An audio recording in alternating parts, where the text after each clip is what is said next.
دا حضرت انس ابن مالک رضی اللہ تعالیٰ عنہ روایت ہے پیغمبر علیہ الصلوۃ والسلام صحابی دے فرمائے قال رسول اللہ صلی اللہ علیہ وآلہ وسلم نبی علیہ الصلوۃ والسلام فرمائل تسحروا تاسو پیشمنی کوئے فإن فی السحور برکہ زکا پیشمنی کی برکتی د دې ځای نه موږ ته واجبه خبره په نظر باندې راله چې بعضې خلک چې هغه شپې لنډې دی وایي یاره پاڅېدی نه شم او که شپې اوږدې وایي یخني د بړستنې نه وتی نه شم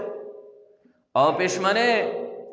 خیر دی زما خو دومره څه خواته نه کېږي نو سل پاسم په ځان باندې خوب رانوم او سل پاسمه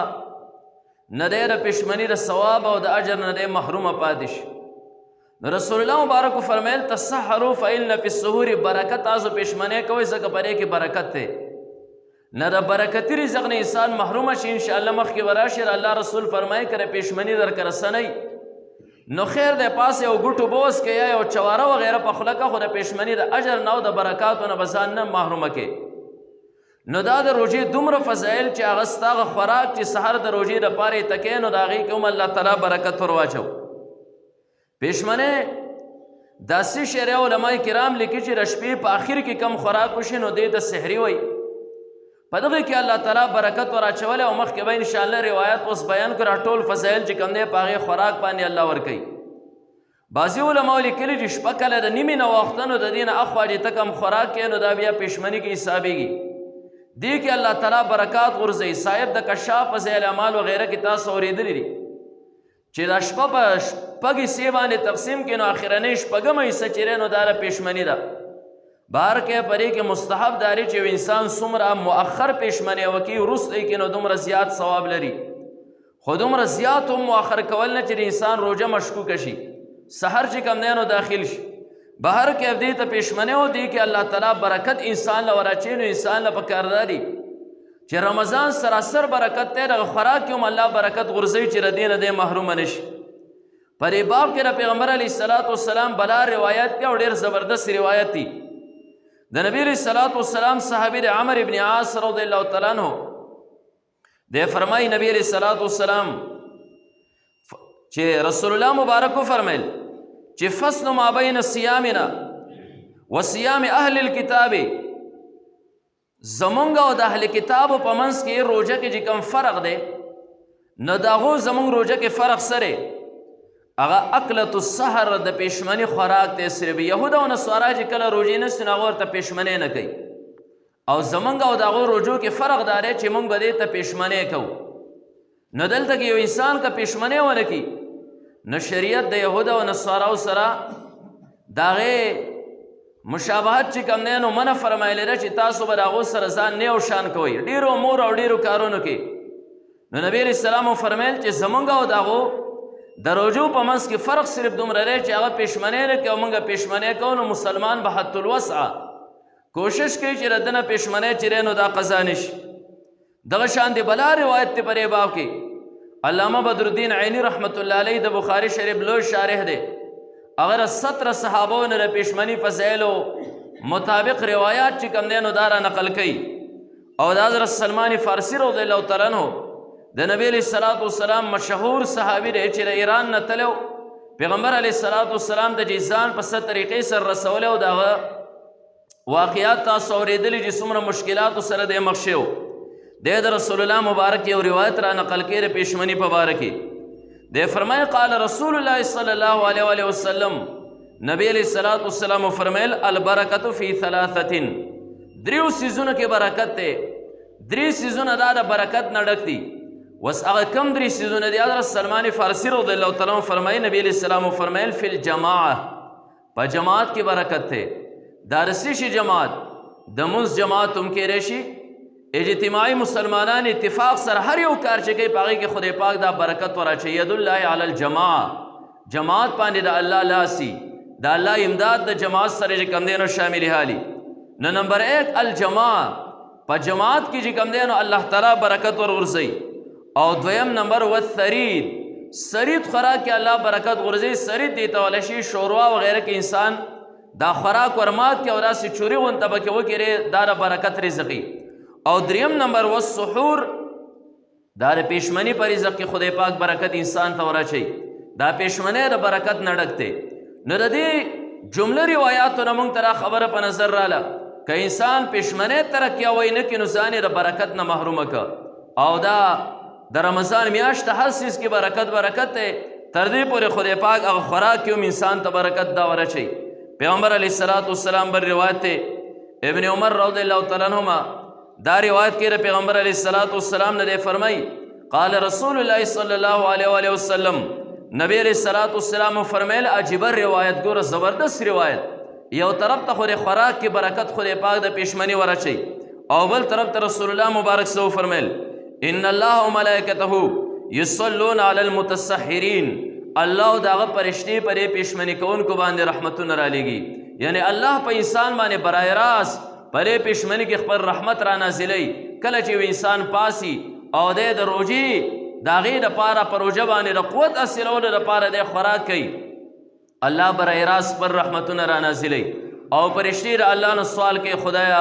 پر کس باندې برکات چې کوم دی رحمتونه خپل راوورې نو دی څومره لوی انعام رسول الله مبارک د دې امت دپاره د هغې تذکره وکړه چې خوراک د خپل ځان دپاره کې د خپل جسم د قوت دپاره خوراک کې او هلته کې الله هم په تا رحمتونه رالیږي او فرشتې هم د رحمت دعاګانې ستا دپاره چې کوم دی نو دا غواړي د نبي علیه الصلاة والسلام یو مشهور صحابي دی حضرت عرباز بن ساریه رضی الله تعالی عنہ او د ده نه مختلفو ځایونو کې د رسول الله مبارک مختلف هغه روایات چې کوم دی نو را نقل دي حضرت عرباز بن ساریه رضی الله تعالی عنہ د خپله واقعه بیانوي دی وایي قال دعانی رسول الله صلی الله علیه وسلم الى السحور فی رمضان نبی علیه الصلاة والسلام د رمضان یعنی د روژې په میاشت کې ماته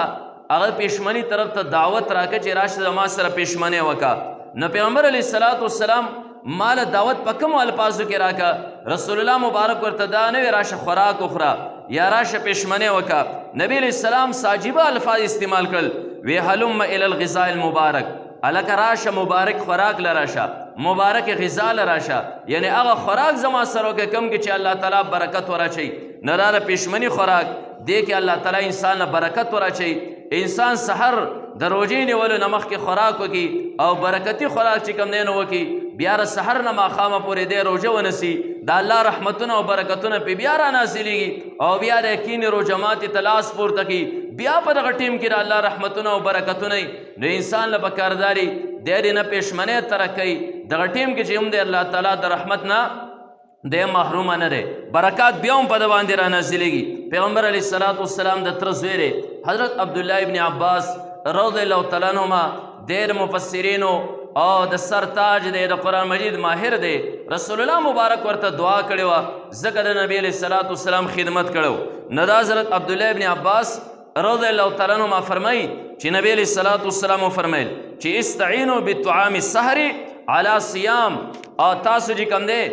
نو د دې پښمنۍ پر خوراک باندې چې کوم دی نو قوت حاصل کوي علی صیام النهار د ورځې په روژه باندې یعنی تاسو پښمنۍ مه پرېږدئ پښمنۍ کوئ چې تاسو ته په دې باندې قوت حاصل شي د ورځې په روژه نیولو باندې چې د ورځې بیا خراب نه والقیلولة علی قیام اللیل او قیلوله کوئ قیلوله باندې هغه تقویت حاصل کوي د شپې په قیام باندې قیلوله څه ته وایي دا د غرمې له خوب ته قیلوله ویلو دغه قیلوله چې انسان وکړي نو دله بیا د شپې هغه خوب زیات نه ورځي نو دی بیا د شپې پاسې او قیام کوي الله ته ودرېږي او بیا چې کوم دی الله یادوي نوافل کوي تهجد کوي تراویح کوي نه تاسو د غرمې قیلوله کوئ چې د شپې تاسو ته په قیام باندې مدد میلاو شي او د پښمنۍ خوراک کوئ چې د ورځې په روژه باندې تاسو ته مدد چې کوم دی نو دا میلاو شي همدغه شان د دې نه علاوه د رسول الله مبارک د خولې مبارکې نه د پښمنۍ مطابق بلا روایت چې دی نو دا مروي دي صرف دې دپاره بیانوم چې بعضې خلک د سستۍ شکار شي او داسې د برکتي خوراک نه چې کوم دی هغه محرومه پاتې شي داسې برکتي خوراک تا ته بیا غیر رمضان کې نه میلاوي بلکې دا د رمضان مبارک هغه رحمتونو وسعت دی چې را دواړو سیډونو طرف ته را منتقل شي پښمنۍ ته هم منتقل شي او روژه مات طرف ته هم منتقل شي یو چې کوم دی هغه تابعی دی حضرت عبدالله ابن الحارث رحمت الله علیه دی د یو صحابي نه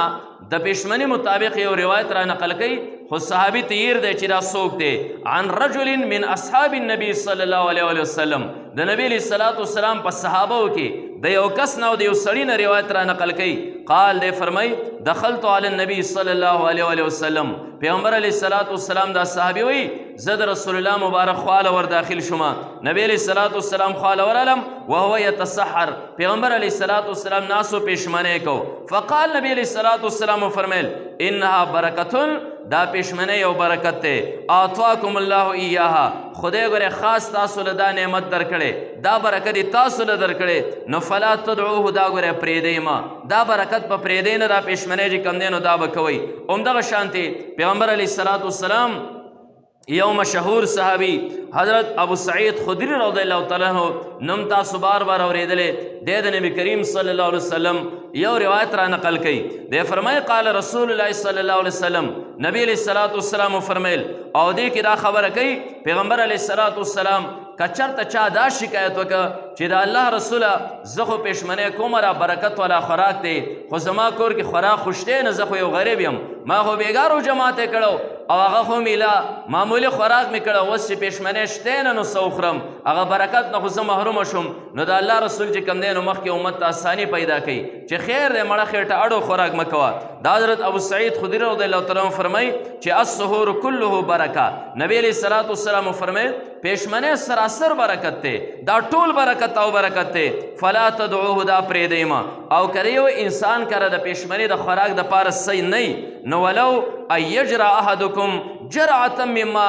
اگر که یو سړی په تاسو کې د اوبو یو ګوټ هم وکړي بس دغې کې به هم الله برکت وراچوي، خو سستي به نه کوې راپاسه، که را خوراک څه نشته خیر دی، پېشمنۍ په نیت باندې یو ګوټ اوبه چې دی نو دا وڅښه چې را ګوټ اوبه را برکت خو ستا خېټې ته در منتقل شي که نه، د دې برکت نه به ځان نه محرومه کې. او ځکه بیا نبی علیه الصلاۃ والسلام مخکې وفرمیل وی فإن الله عز وجل وملائکته،